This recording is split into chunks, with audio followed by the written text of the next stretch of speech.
मित्रांनो, शिरूर हवेलीचे माजी आमदार स्वर्गीय बाबूरावजी पाचरणे यांच्या जयंतीनिमित्त त्यांच्या शक्तीस्थळाला आज दर्शन घेण्यासाठी आलो होतो. आपण पाहू शकता या ठिकाणी संघर्ष योद्धे, आपला माणूस, लोकनेते आदरणीय स्वर्गीय माजी आमदार बाबूरावजी पाचरणे यांचं हे शक्तीस्थळ. या ठिकाणी अनेक मान्यवरांनी त्यांच्या जयंतीनिमित्त आज आदरांजली वाहिली.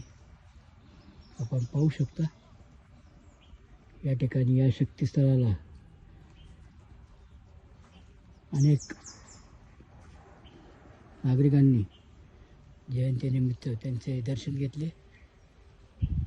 शिरूर हवेलीचे 2004 ते 2009, 2014 ते 2019 या काळात आमदार असलेले स्वर्गीय बाबूरावजी पाचरणे अतिशय लोकनेते म्हणून त्यांनी आपली कारकीर्द गाजवली आणि जनतेचे प्रश्न सोडवण्यासाठी संघर्ष केला. आणि आज त्यांची जयंती, त्या जयंतीनिमित्त त्यांना विनम्र अभिवादन. आपल्या परिसरातील बातम्या पाहण्यासाठी चॅनलला सबस्क्राईब करा, व्हिडिओला लाईक करा आणि बेल आयकॉन दाबायला विसरू नका.